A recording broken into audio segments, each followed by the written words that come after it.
Okay, let's unpack this. I want you to picture a scenario. And I'm willing to bet this is going to feel uncomfortably familiar for a lot of people listening right now. Hmm. It is 3 o'clock in the morning. The house is dead quiet. The classic 3.0 a.m. wake-up call. It's almost a ritual at this point for some people. It really is. And you are lying in bed just staring at the ceiling, and your heart is hammering against your ribs like it is physically trying to break out of your chest. Right, a physical feeling. Totally physical. And here is the kicker. You have a major presentation tomorrow. Or maybe a big negotiation, a board meeting, something important. Yeah, the stakes are high. The stakes are high, and logically, in the cold light of day, you know you are prepared. You have done the work. You know your stuff inside and out. Of course. But in that darkness, staring at that shadow on the ceiling, you are gripped by this irrational, overwhelming conviction that you're going to walk into that boardroom and forget how to speak English. It is a visceral feeling. It's not just a thought. It's a physical sensation of fear that is completely disconnected from the actual reality of your preparedness. It is terrifying. Yeah. And honestly, it's just exhausting. So exhausting. And what we are diving into today is exactly that feeling. We are looking at the massive, sometimes cavernous disconnect between the you that the world sees. The competent, professional, successful achiever. Yeah. And the you that exists inside your own head at 3:01 a.m. We are talking about the Swan Lake effect. I have to say, when I first saw this term in the research, I rolled my eyes a little. Swan Lake sounds so elegant. It does. It sounds poised. Mm. And the feeling we are describing feels about as far from elegant as you can get. It feels sweaty and desperate. It does, but that is exactly why the metaphor stings. It's about the performance of elegance. Oh, okay. It is also sometimes called duck syndrome. Yeah. You hear that a lot in high-pressure university settings like Stanford or Penn, but Swan Lake, I think it captures the dignity we try to project. So break that down. If you look at a swan gliding across a lake, what do you see? You see serenity. You see smooth, effortless motion. They look like they're floating on air. Completely calm. Exactly. But if you were to stick a waterproof camera underwater beneath the surface, what would you see? Chaos. Absolute, unmitigated chaos. Those little web feet are paddling furiously, churning the mud, fighting the current, Just to stay afloat. working incredibly hard just to stay afloat and keep moving forward. And that is the perfect description of the modern professional condition we are seeing in the sources. Above the water, you are the picture of success. Totally. You are hitting your KPIs, you are leading the team, your LinkedIn profile looks amazing. But below the surface, you are paddling for your life. And for a long time, that underwater paddling was a secret. Oh, for sure. You couldn't talk about it. No, there was this prevailing cultural idea, especially in the corporate world, that if you were anxious, it meant you weren't coping. It meant you were weak or you weren't cut out for the job. Which is just wild when you think about it, because now we're seeing this huge shift. We have sources like Maura Aarons-Melly's work, The Anxious Achiever, which has really blown the lid off this whole dynamic. It really has. It turns out the most successful people in the room, the ones you think have it all figured out, are often the ones paddling the hardest. That is the key insight we need to start with. We used to think anxiety and achievement were on opposite ends of a spectrum. Like, you are either an anxious mess or you are a high achiever. Right. Mutually exclusive. The data shows that is completely wrong. They are not mutually exclusive at all. In fact, they seem to be best friends, or at least frenemies. They are tangled together. For many people, anxiety is actually the fuel for their achievement. How so? Well, why do you double-check that spreadsheet 3 times? Because you are anxious about making a mistake. Why do you over-prepare for the meeting? Fear of failure. But here is the pushback I always hear, and frankly, I've said it myself. It works. It does. That's the track, isn't it? The anxiety actually produces results. I have written some of my best work at 4 a.m. on a diet of pure panic. It absolutely works. If it didn't work, we wouldn't do it. But we have to look at the mechanics of how it works, and maybe more importantly, the cost. Okay. We need to talk about the concept of dirty fuel. I love this analogy, but let's get specific. When you say dirty fuel, what are we actually talking about chemically?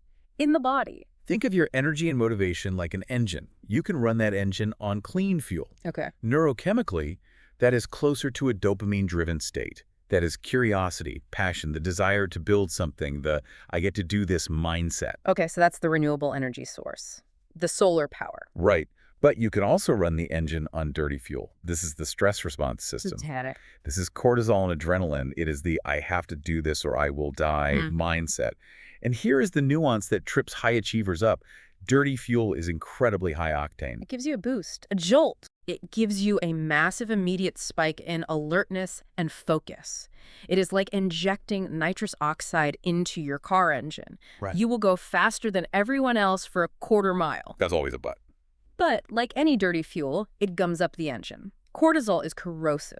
It is inflammatory. If you run your system on cortisol for 20 years, you are creating massive wear and tear on your body. You're wearing things out. You are wearing out what we call HPA axis, the hypothalamus pituitary adrenal axis.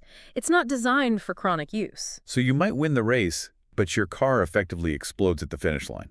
That is exactly it. It is the trade-off between achievement fuel and burnout risk.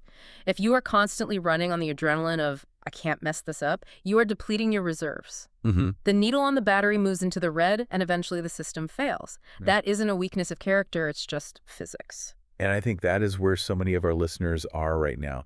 They know they're successful, they have the accolades, but they are tired of the paddling. They are tired of the engine rattling. Yeah. And what I find so refreshing about the material we are covering today is that it is moving past the why. Right. We aren't just admiring the problem anymore. We're not just diagnosing it. Exactly. We are done with just exploring the childhood trauma or analyzing why we are perfectionists. I mean, that has its place in therapy for sure. But when you are in the bathroom stall 5 minutes before a Zoom call and you can't breathe, you don't need a deep dive analysis of your relationship with your mother. You need a tool. You need a toolkit for the specific moment of panic. And that is the thesis of this deep dive. We are shifting from the abstract analysis to the practical how-to. Yes. We want to give you tools that stop the paddling, or at least make it more efficient. So we have broken this down into two main categories based on the research. We have the body approach and the mind approach. Or, to put it a little more technically, the somatic approach and the cognitive approach. And we're going to start with the body because this was a huge aha moment for me in reading through this. I always thought anxiety was a brain problem. I thought I just needed to think my way out of it. If I could just be rational, the feeling would go away. That is the most common misconception, and it is why thinking positive usually fails miserably when you are actually spiraling. Oh, it's the worst. When you are panicking and someone says, just calm down or just think happy thoughts, you want to strangle them. And there is a biological reason for that urge to strangle. Laugh, sis. I knew it. We need to talk about bottom-up processing. Okay, let's get into the hard science here. Why can't I just outsmart my anxiety? Why does my IQ drop like 50 points when I'm scared? Because when high anxiety hits, your brain literally changes how it functions. Specifically, we are talking about the prefrontal cortex. Okay. That is the front part of your brain right behind your forehead. It's the CEO. It handles logic, reasoning, language, and long-term planning. The smart part. The smart part. But when the amygdala, that's the threat detection center, senses danger, it effectively pulls the plug on the CEO. It just shuts it off. The prefrontal cortex goes offline. It leaves the building. It clocks out. It is gone. The brain shifts resources to the survival centers. So you are trying to reason with a body that believes chemically and physically that it is being chased by a bear. And you cannot negotiate with a bear? You cannot negotiate with a bear, and you cannot use logic to tell your heart to stop pounding. If your body feels unsafe, your mind cannot focus. So you have to start with the body. You have to signal safety to the body first. That is bottom-up regulation. You settle the body, and then and only then does the prefrontal cortex come back online. So to get the smart brain back, we have to hack the nervous system. Precisely. And the key to that hack is the vagus nerve. This little nerve is having a real pop culture moment right now. I feel like I see it on TikTok and articles everywhere.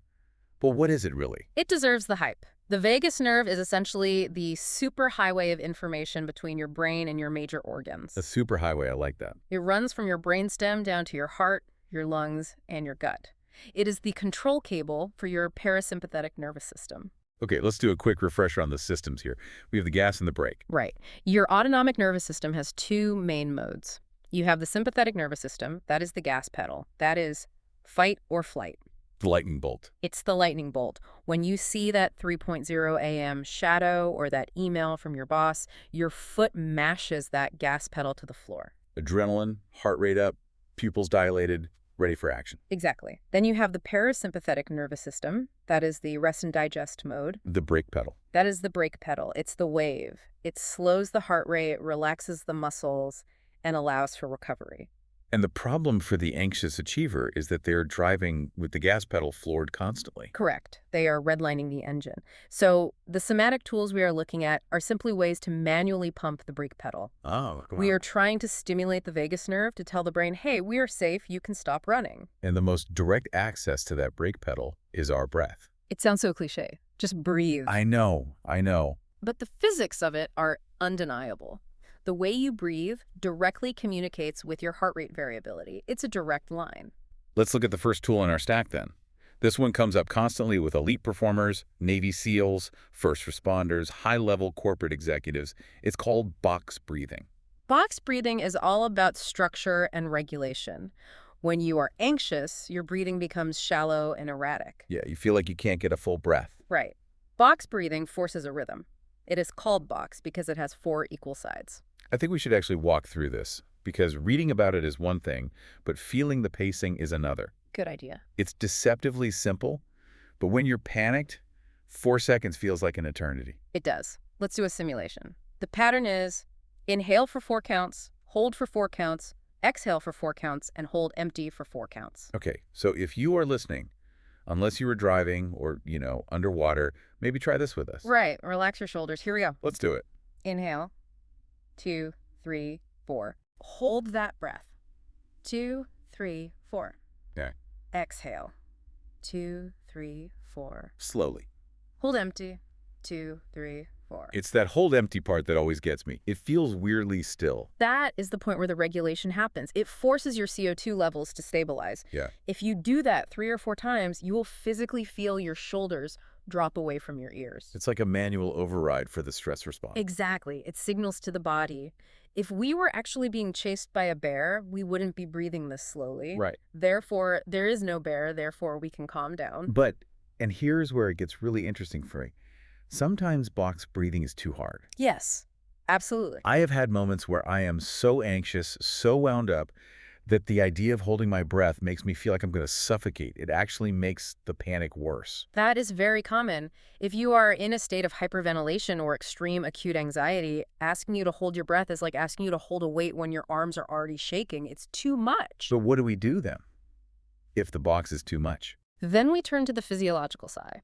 This has been popularized recently by Andrew Huberman at Stanford, but the mechanism is pure biology. This isn't mindfulness, this is lung mechanics. This is the emergency brake. It is the fastest way to offload carbon dioxide from your system. When we are stressed, carbon dioxide builds up in the bloodstream, which triggers the alarm bells in the brain. The feeling of suffocation. Exactly. We need to dump that CO2 fast. So how does the mechanic of this one work? It's a very specific breathing pattern, right? It is. It's a double inhale followed by a long exhale. Wait, explain the double inhale. Why 2? That seems counterintuitive. This is the critical detail. Your lungs aren't just 2 big empty bags. They are filled with millions of tiny little sacs called alveoli. Right. This is where the oxygen exchange actually happens. Think of them like a wet sponge. Okay, I'm picturing a sponge. When you get stressed and your breathing gets shallow, those little sacs, the alveoli, start to collapse. They deflate and stick together like a damp balloon that's lost its air. So you are literally losing surface area in your lungs. Exactly, which means you can't get rid of CO2 effectively, which makes you feel like you're suffocating, which makes you panic more. This horrible feedback loop. Right. So the double inhale is a hack. You take one big inhale through your nose to fill the lungs, and then, and this is the key, you take a second, sharp, tiny inhale on top of it. Like topping off the gas tank. You pop the lungs open. Physically, that second inhale snaps those collapsed alveoli open. You are reinflating the sponge. Wow. Then you do a long, extended exhale through the mouth. So it sounds something like inhale, inhale again, long sigh. Yes, exactly like that. And that long sigh is what triggers the vagus nerve and slows the heart rate immediately. I love that this is a hardware solution. It's not about attitude. It's about leveraging the way the lungs and heart are wired. It is a mechanical reset button. If you are about to walk onto a stage or you are sitting in the parking lot before a job interview and you feel that vibration in your chest, don't try to think calm thoughts. Do 2 or 3 physiological sighs. It forces the body down a gear. Okay, so let's say we've done that. We have breathed, we have sighed, the heart rate has come down from 140 to a manageable 80. The bear is gone, The body is regulated. but the mind is still active. The monkey mind, as they say, is still chattering away. The thoughts are still there. Right. We have turned off the fire alarm, but we still have to deal with the person who pulled it. This is where we transition to the cognitive approach, part 2 of the toolkit. We are moving from the body to the brain. And specifically, we're looking at CBT, cognitive behavioral therapy. Now, I feel like CBT is a buzzword that people hear, but maybe they don't know exactly what it means in practice. It sounds very clinical. It can be. Like you need a couch and a notepad. It can be that, but at its core, the principle is incredibly simple and empowering. The core idea of CBT is this. It is not the events themselves that upset us. It is the meaning we attach to those events. The story we tell ourselves. Exactly. The narrative. Something happens, an event. Your brain instantly writes a story about what that event means. And usually, for the anxious achiever, that story is a horror movie. We call these cognitive distortions. Right. These are mental filters. They are like wearing a pair of dirty glasses that warp everything you see into something dangerous or negative. The source material highlights 2 really big ones that I think every single listener will recognize. The first one is catastrophizing. A classic. Catastrophizing is jumping immediately to the worst-case scenario. It's taking a small piece of data and extrapolating it to total destruction. Give us a real-world example of this. Okay. You get an email from your boss. The subject line is just, "Can we chat?" No punctuation, no smiley face. Oh, it's immediate panic. My stomach drops just thinking about it. Right. Now, the event is just an email, a digital message. Just data. But the catastrophizing brain goes, "Can we chat?" means I messed up, which means I'm getting a bad review, which means I'm getting fired, which means I won't be able to pay my mortgage, which means I will be living in a van down by the river within 6 months. And you do that calculation in about 0.5 seconds. Instantly. You have gone from an email to homelessness in the blink of an eye. That is catastrophizing. You are writing a tragedy based on a typo. The other big one is mind reading. This is the assumption that you know what other people are thinking, and surprise, surprise, you assume they are thinking something negative about you. This is me at every party I've ever been to. It's you giving a presentation, and you see 2 colleagues whisper to each other. Oh, I hate that. The mind-reading distortion says, they are saying I'm boring.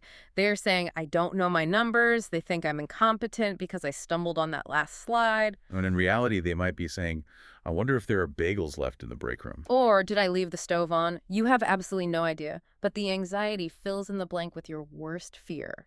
So we have these distortions. We are catastrophizing. We are mind reading. How do we stop it? Because just telling myself stop it doesn't work. Never works. If I could just stop thinking it, I would have done that already. No, you can't suppress thoughts. If I tell you, don't think of a pink elephant, what are you thinking of? A pink elephant, a very large one. Exactly. You cannot suppress. You have to challenge. You have to put the thoughts on trial. I love this analogy. The courtroom in the mind. Yes. You have to become a lawyer. The tool here is called the thought record. It sounds like homework, I know, but it is incredibly effective mental hygiene. Okay, but I have to be the skeptic here for a second. When I am in that spiral, when I am staring at the ceiling at 3 a.m., I am not exactly a rational judge. No, you're not. I am a hysterical prosecutor. My brain is screaming, guilty, Yeah. immediately. I can't just think my way out of it. That is a completely fair pushback. You are emotionally compromised. That is why the act of writing is non-negotiable here. You can't just do this in your head. You absolutely cannot do this in your head. If you try to argue with your anxiety in your head, you will lose. Anxiety's faster than you. It has home court advantage. You have to externalize the thought. So I have to get out of bed and get a notebook. You have to get a piece of paper or open the Notes app on your phone. When you write, "I am getting fired" on a piece of paper, it becomes an object. It's no longer you, it's just a sentence. You can look at it, you can critique it. It creates a tiny bit of distance. It separates the thinker from the thought. Exactly. And that small distance is the only space where logic can re-enter the room. So you make 4 columns. Walk us through this. How do I put my thought on trial? Okay, let's go back to the boss email example. Okay. Column 1, the situation, stick to the facts, a camera recording the scene. The fact is, I received an email from my boss asking to chat. That is it. No emotion. Got it. Column 2. The automatic thought and emotion. What is the story? I'm getting fired. And the emotion, terror, Sure. and All right. panic, rate it a 9 out of 10 intensity. Okay, so we have named the demon. Now comes the trial. Column 3 is the evidence. This is where you have to be a ruthless lawyer. First, what is the evidence for your thought that you are getting fired? Well, maybe I sent that report in an hour late last week. Okay, valid. Write it down. Anything else? Maybe he looked at me weird in the hallway yesterday. That's mind reading. That's not evidence. Objection. Overruled. Okay, so when you actually write it down, the evidence for is usually pretty thin. It's mostly feelings, not facts. Exactly. Now, look for evidence against the thought. Why might you not be getting fired? Well, I got a stellar performance review 3 months ago. Good. Write it down. That's a hard fact. I just landed that huge client account. The revenue was up because of my team. Very strong evidence. And usually if it's a disciplinary thing, HR is copied on the email where the subject line says, urgent personnel matter. This is just a casual email. Bingo. So now you look at the piece of paper, you have one late report versus a stellar review, a new client, and standard email protocol. The I'm getting fired case is crumbling. It's not holding up in court. Not at all. So now we go to column 4, the alternative view. Based on the evidence, what is a more realistic thought? The realistic thought is, he probably wants an update on the new client project. And how does that thought feel? How does that land in your body? It feels fine. Maybe a little nervous anticipation, like, I hope I have the numbers ready. But it's not terror. It's not living in a van. And that is the victory. We aren't trying to brainwash ourselves into thinking everything is rainbows and sunshine. Right, that's toxic positivity. We are trying to see reality. We're trying to neutralize the negativity bias so we can function. It shifts the feeling from life-threatening panic to manageable nervousness. And manageable nervousness is something you can work with. You can prepare for a project update. You cannot prepare for an imaginary firing. This is so powerful, but I want to talk about how we actually implement this, because there is a trap here, isn't there? There is a huge trap. The trap is trying to learn these tools when you are already in the crisis. Right, that's the swimming analogy. Exactly. Imagine you want to learn how to swim. You wouldn't fly a helicopter into the middle of the Atlantic Ocean during a hurricane, jump in and say, okay, teach me the breaststroke. You would drown immediately. But that is what we do with anxiety tools. We wait until we are having a massive panic attack at 3:06 a.m. and then we try to remember, wait, was it 4 seconds in hang or 6? What was the third column on the paper? Yeah, it's impossible. It doesn't work. The neural pathways aren't built yet. You have to practice in the shallow water. Low stakes practice. This is crucial. You have to build the muscle memory when you are not drowning. So, practice the physiological sigh when you were stuck in traffic and just mildly annoyed. Yes. Practice the thought record when the barista gets your order wrong. Situation. I got soy instead of oat milk. Automatic thought. Nobody respects me. Evidence. It's loud in here and she's busy and there are 10 other people in line. Alternative view. It was an honest mistake. It sounds silly, but you are building the neural pathways. You are training the brain for when it really matters. You are. So that when the big wave hits, when the stakes are high, the tool is already in your hand. You don't have to go looking for it. It becomes automatic. I think this leads us to the final piece of the puzzle, which is the mindset shift. We are doing all this breathing, challenging thoughts, practicing. But is the goal to never feel anxious again? Because I feel like high achievers treat anxiety like a bug they need to squash. That is the ultimate setup for failure. The goal is absolutely not to eliminate anxiety. If you are a high achiever, if you are pushing boundaries, if you are doing things that matter, you are going to feel anxiety. It's part of the deal. It is the price of admission for a meaningful life. So the goal isn't elimination. The goal is regulation. I really like the passenger seat metaphor for this. Tell us about that. For a lot of people, anxiety is driving the car. It has its hands on the wheel, it's slamming the gas, it's swerving into traffic, it's controlling the direction of your life. Terrifying. We aren't trying to kick anxiety out of the car. It's gonna be there, Yeah. but we want to move it to the passenger seat. Okay, so it's still in the car with us. It sits in the passenger seat. It can look at the map. It can yell, watch out for that pothole, or I think we're going too fast. It provides data. Right. Anxiety is actually good data. It tells you what you care about, but, and this is the key, you are driving. You have your hands on the wheel, you hear the anxiety, you acknowledge it, thanks for the warning, but you make the decision. That feels so much more attainable than I will be zen forever. It feels honest. It is sustainable. It allows you to be human. You can have the pounding heart, do the breathing, challenge the thought, and still give the presentation. You can be anxious and competent at the same time. That is the anxious achiever sweet spot. It really is. Yeah. So let's recap the toolkit we have built today, because we've covered a lot of ground, from the cells in the lungs to the courtroom in the brain. We have. We started with the realization that the paddling below the surface is exhausting and leads to burnout. That dirty fuel. Right. We moved to the body-first approach, bottom-up processing. When the brain goes offline, use the box breath, 4-4-4-4-4 for regulation, Or the emergency brake. or the physiological sigh, double inhale, long exhale, to physically pop those lung sacs open for an immediate reset. Then we move to the mind. Once the body is safe, we use CBT. We catch the distortions like catastrophizing and mind reading. And we use the thought record. We put the thoughts on trial on paper in the courtroom of the mind to find the evidence and reach a realistic alternative. And finally, we practice in shallow water so we are ready for the deep ocean. Practice over perfection. That's the key. This has been such a helpful deep dive for me personally. I think just knowing that the Swan Lake effect is a shared experience takes some of the power away from it. It does. You look around the boardroom and realize, hey, everyone else is paddling too. It connects us. You are not broken. You are just human. And everyone in that room is fighting a hard battle you know nothing about. So here is our challenge to you listening. Pick one of these tools. Just one. Maybe it's the sigh. Maybe it's the thought record. And try it out this week on something small. A low-stakes moment. See how it feels to take the wheel back. And if you have a friend who always seems to have it all together, that swan gliding perfectly, maybe share this deep dive with them. Because chances are they're paddling pretty hard underneath, and they might need to hear this. We would also love to hear from you. We are building a community repository of these tools. If you have a specific way you cope, a mantra, a breathing trick, a mental reframe, share it with us. We want to know what works for you. The more tools we can share, the better we all swim. Exactly. Thank you so much for trusting us with your time today.